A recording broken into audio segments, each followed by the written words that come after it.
Olá, meus irmãos, boa noite. Que a paz do Mestre Jesus esteja nos nossos corações, que nós tenhamos mais uma noite de estudo, de reflexão sobre ensinamentos tão importantes que o Espírito Joana de Ângeles tem nos deixado. Nós estamos estudando a obra Espírito e Vida, hoje com a lição 53, intitulada Ambições.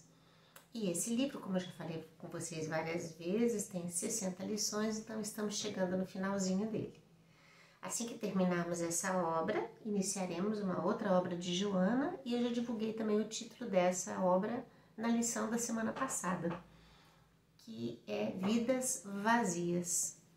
Uma obra também belíssima, onde Joana traz assuntos bem atuais, reflexões importantes para esse momento nosso de transição planetária, para esse momento nosso de pós-pandemia, para as questões emocionais, de depressão, de angústia, de medos, incertezas, de como lidar com as nossas emoções.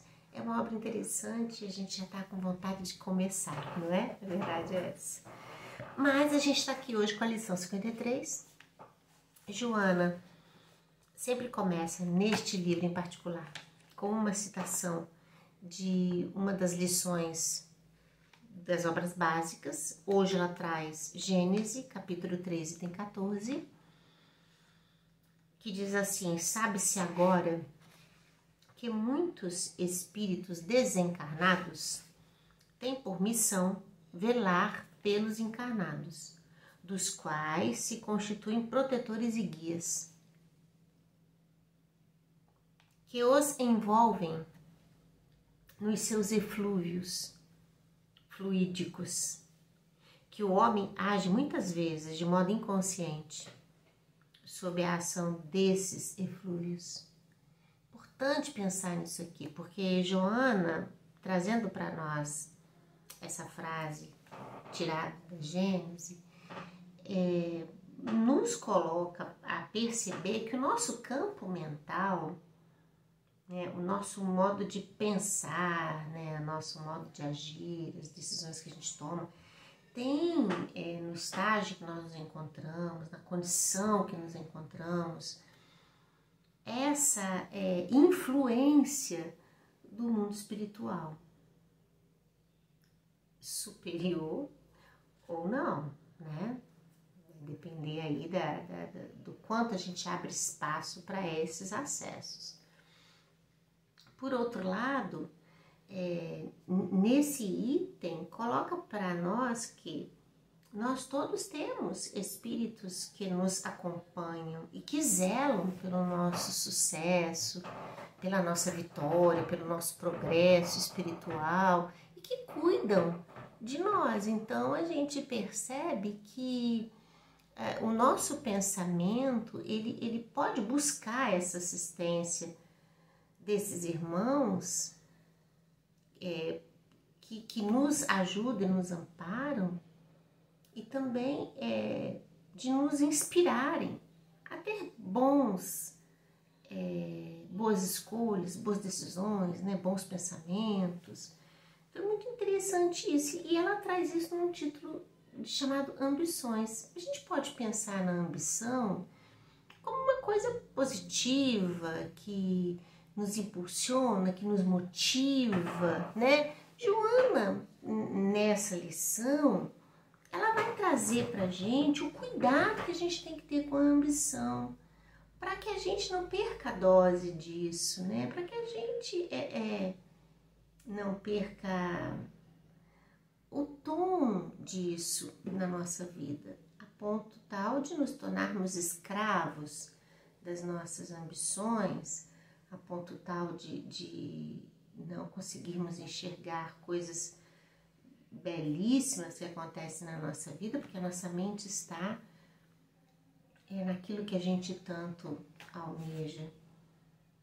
Num aspecto que Joana levanta aqui para nós, meus irmãos, é algo a ser cuidado, porque tem riscos para a nossa vida espiritual. Ela diz aqui, ela começa a falar das questões financeiras, dessa ambição nossa com a riqueza. O Evangelho é claro para nós, né? Quando diz que seria mais fácil, né, um camelo passar por um buraco de agulha do que um rico entrar no reino dos céus.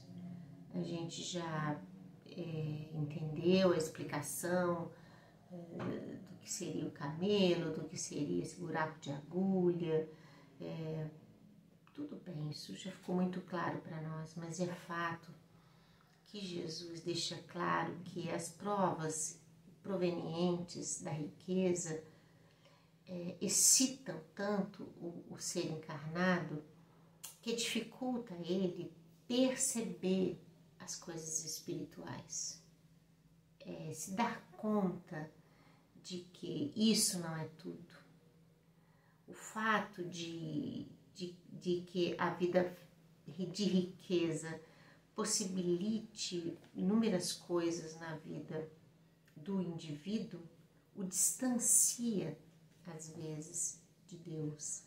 Então, é nesse sentido que Jesus coloca, quer dizer, aquele que está no gozo das privações, das dificuldades, das lutas, das dores, esse por uma coisa natural, por um movimento natural nosso de busca, a gente se aproxima mais de Deus. Em outras palavras, se tudo estiver bem, para que a gente vai querer buscar Deus, né? Então, no nosso grau de imperfeição, a gente ainda se movimenta no sentido de buscar a Deus porque precisamos. Olha como que isso ainda é muito imperfeito de nossa parte, mas é fato, né? Então, Joana, ela fala disso aqui, ela começa a pontuar isso aqui. Ela diz que existem cogitações de grande alcance que vibram na nossa mente. Kardec pergunta aos espíritos, né? Se os espíritos influenciam em nossos pensamentos e atos. E os espíritos respondem a Kardec que muito mais do que a gente poderia imaginar, de certo que é eles que vos conduzem. É interessante a gente pensar isso, porque a gente poderia pensar, mas está tolhindo o nosso livre-arbítrio. Não está. Não está. Porque o acesso deles se dá porque nós permitimos. E nisso está o nosso livre-arbítrio. Olha que interessante isso, né? Um movimento nosso desse encontro com essa influência do mundo espiritual sobre nós, na medida do que a gente busca, né? Porque aonde está o nosso tesouro, ali está o nosso coração. É isso que nos diz Jesus. E é fato, porque a nossa vida, ela vai girar, ela vai ficar nesse entorno das coisas que nos excitam, que nos trazem prazer, que nos trazem esse apego, né? E aí a gente acaba por, às vezes, se distanciar mesmo do que faz um sentido verdadeiro na nossa vida. Então ela fala que a gente, às vezes, a gente tem, né, cogitações desse longo alcance que vibra nas redes do nosso pensamento, desdobrando isso em planos complexos, tendo em vista vultosos resultados financeiros. Então, é aquela mente enferma ainda, né, que só pensa em ficar rico, em ter muito dinheiro, quanto mais tem, nada tá bom, porque é um negócio doentio também. Há estados psíquicos de tamanha envergadura nesse sentido, que o espírito não consegue se distanciar, ele não consegue nem se dar conta de que muito já tem, mesmo do financeiro. E quanto mais tem, mais quer. Uma sede, uma coisa que tira esse espírito do prumo. E a espiritualidade, quer dizer, porque a vida, ela tem um começo, ela tem um fim.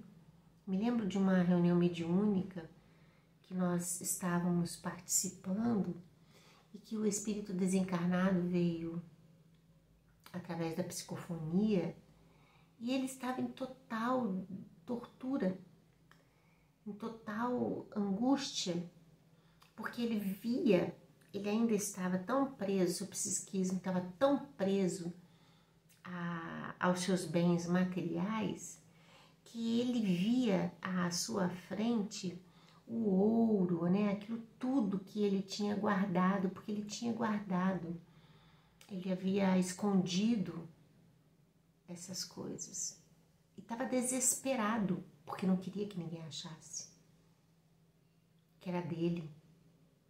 Só que ele não conseguia tocar mais, ele não conseguia pegar mais, porque a morte já tinha tirado ele desse cenário de vida. E o tormento era imenso. Era imenso. O sofrimento desse espírito era grande, a ponto de nos levar às lágrimas.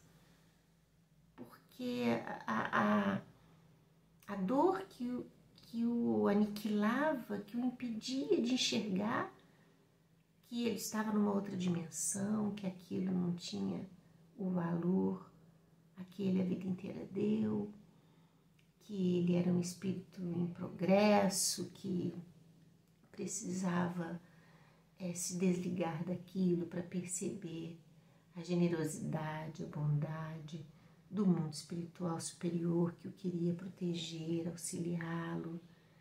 Então, é se tornar escravo dessas coisas. É disso que Joana fala aqui, nesse nível. E nós aqui na Terra, encarnados, a gente acaba por ficar, meus irmãos, vítimas desses interesses.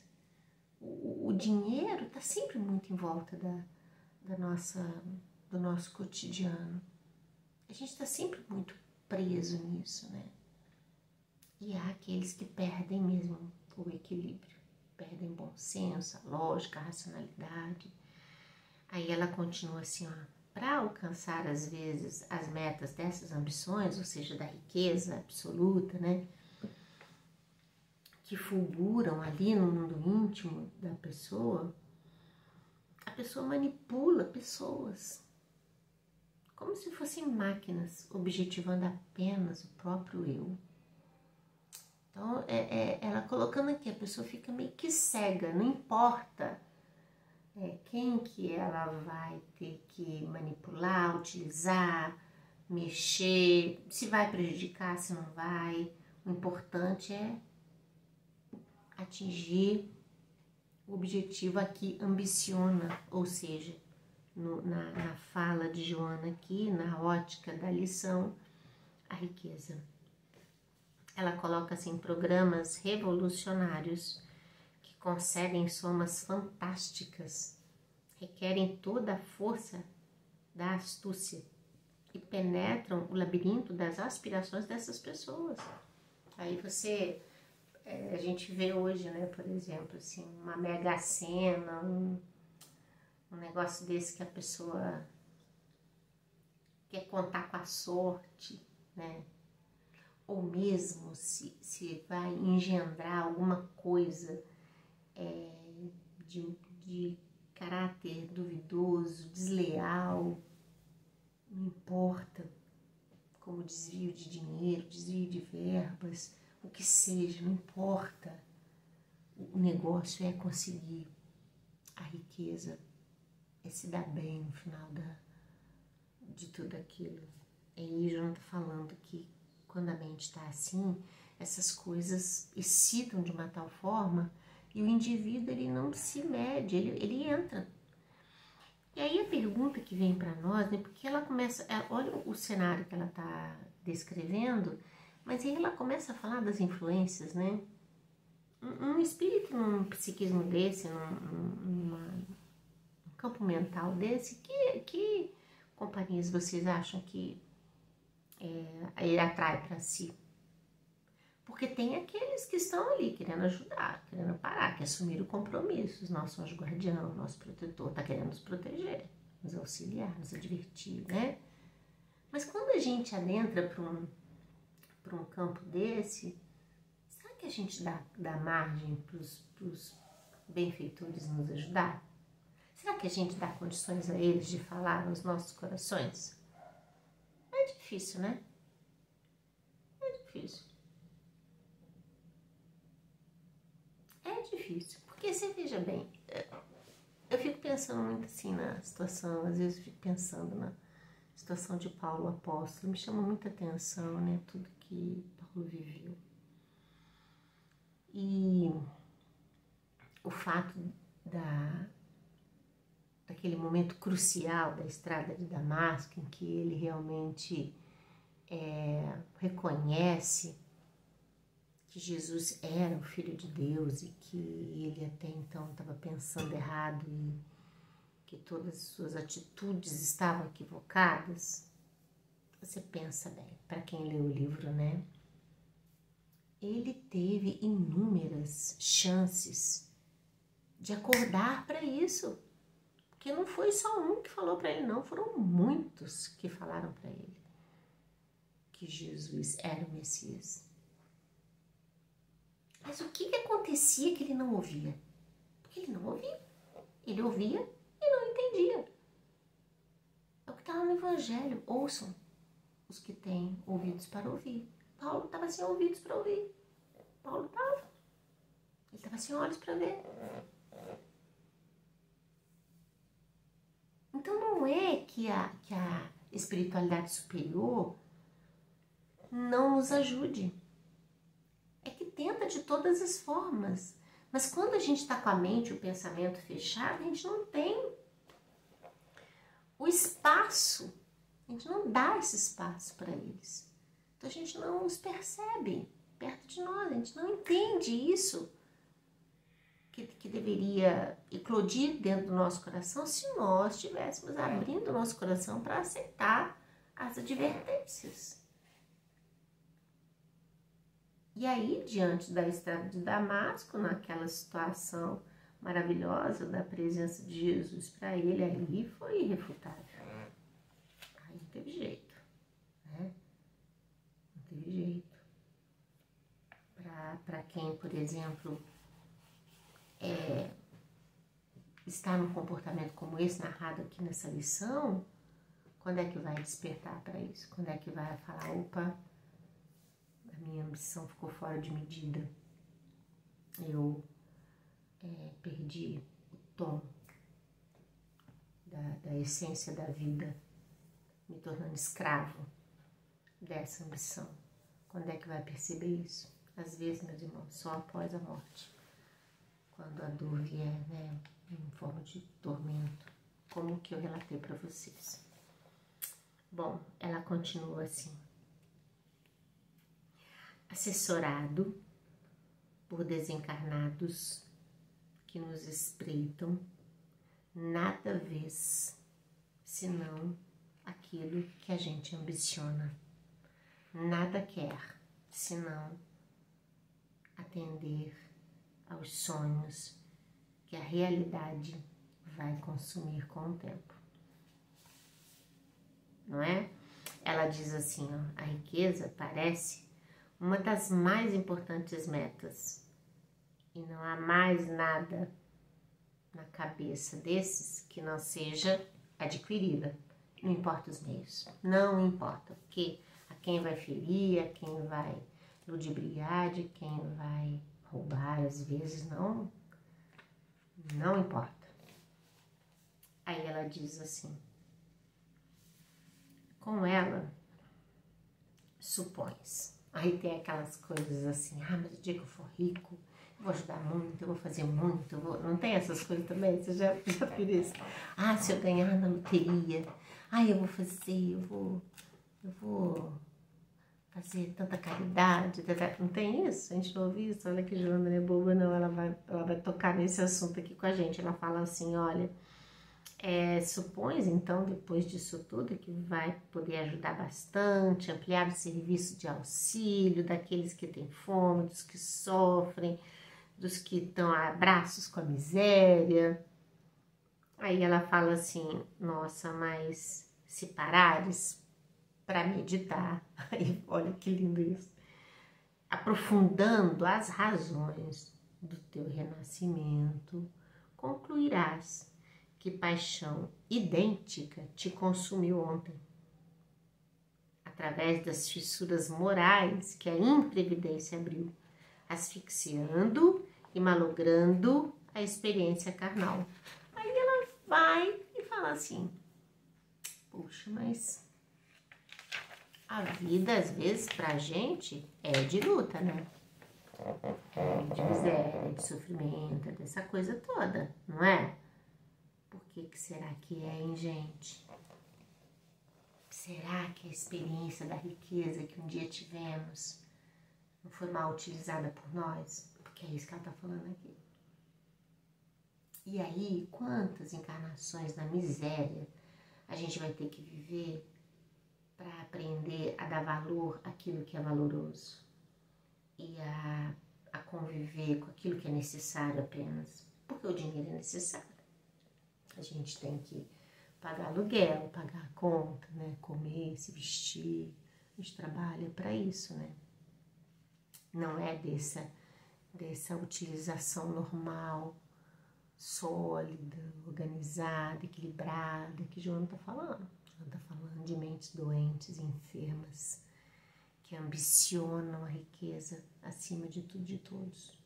É dessas mentes a que ela se dirige na noite de hoje, na lição de hoje. E aí ela vai colocar que a doutrina espírita, como esclarecedora e libertadora, nos coloca que a vida de hoje traz as marcas das vidas de ontem. E que, às vezes, a pobreza, a miséria que a gente se encontra é a necessidade que nós temos de nos libertarmos daquilo que é o nosso elo de fracasso. Por isso que ela fala assim, às vezes a gente vai de novo se deparar com situações cujos delitos nós já cometemos de outras tantas datas. Então é preciso pensar, é preciso vigiar, é preciso refletir sobre esse nosso comportamento. É nesse aspecto que ela está colocando para nós, né? Desse cuidado que a gente tem que ter. Ela diz assim, ó, que providencialmente a gente às vezes vai nascer num lar humilde, convocado a rudes lutas, para que as batalhas da pobreza, né, da aspereza da vida, nos felicitem com forças morais e um caráter digno, correto, da vida que a gente precisa viver.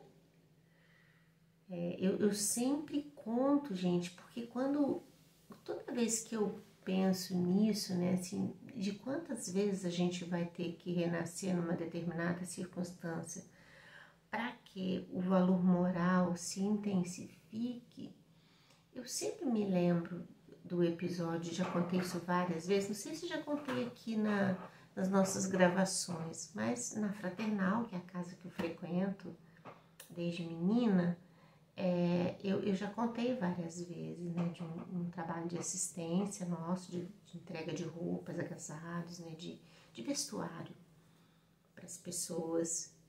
E eu estava lá nesse serviço, ainda muito menina, devia ter uns 14 anos mais ou menos. E uma senhora vem com uma ficha de família, com o nome do marido, dos filhos e um bebê no colo. A senhora muito magrinha, chinelinho roto no pé. E a gente andava pelas separações das roupas ali, né? Onde ficavam as roupas de mulheres, dos homens, das crianças, dos adolescentes. E a gente ia pegando uma muda de roupa. E a pessoa mesma que ia escolhendo para essas mudinhas, essas roupinhas, né? Então levava uma roupa completa e um calçado. E eu fui com essa senhora que tinha uma família grande, bastante filhos ali, uma família numerosa. E a gente foi pegando as roupinhas todas. Quando chegou na parte do bebezinho, e ela tava com o bebezinho dela no colo, ela ficou em dúvida com duas blusinhas, dessas blusinhas pagão, né? Aquelas que a gente, para quem não sabe, aquelas que a gente amarra aqui, põe a partezinha de dentro amarradinha atrás, depois vem um casaquinho por cima. E ela ficou na dúvida qual que ela ia levar. Como eu era muito nova, e a lembrança que eu tinha disso era a experiência das minhas primas, que mais novas que eu, que toda hora que mamava, sujava a roupa, minha tia tinha que trocar aquilo toda hora. Eu pensei, nossa, mas ela vai levar uma roupinha dessa? Não vai adiantar nada pra ela. Eu virei pra ela e falei assim, leva as duas, porque uma aí só não vai te ajudar, leva as duas. Eu, assim, com a maior das boas intenções, querendo ajudá-la, achando que uma só pra ela não ia dar. Aí eu quis fazer no meu entendimento, essa generosidade com ela. E ela vira pra mim e fala pra mim, não, minha filha, eu não vou levar não, porque a fila lá fora tá muito grande, tinha muita gente mesmo na fila pra entrar e pegar essas roupas. Ela falou assim, eu não vou fazer isso não, minha filha, porque tem muita gente lá fora e tem muita mãe com bebê. Se eu levar duas, vai faltar para outro bebê, então eu vou levar uma só. Eu fiquei olhando para ela, gente, eu nunca me esqueci disso, eu nunca me esqueci disso. Foi uma lição para mim grandiosíssima. Fiquei pensando se eu, no lugar dela, teria feito o mesmo, foi a primeira coisa que eu pensei. E depois, com o tempo, eu fui ainda refletindo sobre esse exemplo que a vida me deu, do que essa mulher me ensinou. Eu fiquei pensando assim, agora quantas encarnações, às vezes, ela teria que viver nessa condição de precisar pegar a roupa usada dos outros, né? Para ter esse olhar para o próximo. Porque naquele momento ali, com toda a pobreza que ela estava, ela olhou para o seu semelhante. Ela se preocupou com o próximo. Coisa mais linda isso. Então, quantas vezes a gente vai ter que renascer no lar humilde, na pobreza, para a gente despertar o nosso íntimo para outros valores que não o da escravidão, que a gente se coloca para os bens materiais, né? Ela coloca assim pra gente que a saúde, então, às vezes vai nos visitar, dando-nos concessões para que a gente possa fortalecer, resgatar, evoluir. Ela está falando dos processos reencarnatórios, que eles têm essa estrutura da nossa vida marcada pelas escolhas e pelas decisões que nós tomamos em outras. Aí ela diz aqui, além de 1000 favores com que fostem afortunados desde o berço, alguns dos quais em forma de limitação e dificuldade, outros, como inteligência e equilíbrio psíquico, recebeste o tesouro espírita, que te coloca como providência salvadora a despertar, te ajudar a redimir-se dos erros. Joana, nesse momento aqui agora, eu acho que ela põe o olhar, ela traz a problemática e aí ela fala, mas olha só, se você é espírita, acorda, porque o espiritismo, que é amor e consolação, também é libertação pela fé raciocinada, pelo esclarecimento, pela instrução. Então a gente não fica desconhecendo das coisas. A gente erra e erra sabendo que está errando, né? Não tem como nos furtarmos disso.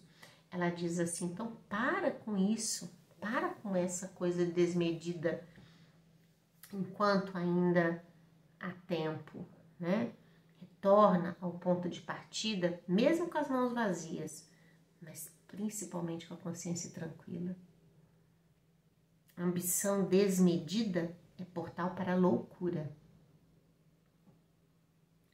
Olha em teu derredor, tudo convida ao equilíbrio, ao respeito da lei. Aí ela fala do pão, do ar, da natureza, que tudo concorre para nos atender com tudo que a gente precisa, sem que nos falte nada. né? É como se ela nesse momento aqui agora, ela quisesse tirar o peso que a gente imputa a nós próprios, de querer ter tudo o tempo todo. Para que ter tudo o tempo todo?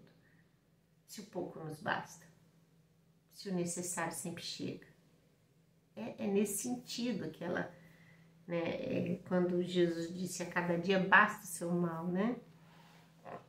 Aí ela fala assim, que era pra gente entender, finalizando essa lição, que a gente nunca vai estar só nas lutas da nossa sublimação, do nosso progresso, na certeza de que a gente vai prosseguir depois da morte com os valores com os quais a gente se afervorou. Considere então a mensagem espírita, ela está falando, e cristã da prudência e do amor. E não te deixes aniquilar pelos tormentos de agora, pois que além das portas do horto das amarguras em que te encontras, frondes protetoras aguardam por ti e caminhos amenos esperam teus pés, andarilhos na busca sublime da paz. A semelhança daquele que tudo cedeu para tudo possuir. Olha que final lindo isso, né? Porque ela tá falando aqui de Jesus, meus irmãos, que abriu, né, mão de tudo, veio até nós, chegou até nós com uma mensagem de amor, de libertação, para o nosso bem. É uma lição linda, traz para a gente reflexões importantes, que a gente possa orar por todos esses que se deixam levar por isso. E é aquilo que eu estava falando no início da coisa. Às vezes, por exemplo, a gente não está nesse campo da ambição, nesse aspecto, mas a gente está em outro. A gente às vezes não está nessa conduta, mas a gente está em outra, tão perniciosa quanto. Então, que a gente possa trazer essa mensagem de hoje para tudo aquilo que é para nós o alvo da nossa escravidão psíquica, que a gente consiga pensar, né, aonde que está os nossos interesses e que possamos refletir, modificar comportamento e sempre pensar que a vida é mãe generosa, que nos abençoa com inúmeras oportunidades de aprender cada vez mais. Olha, fiquem com Deus, muita paz, muita luz para vocês. Até semana que vem.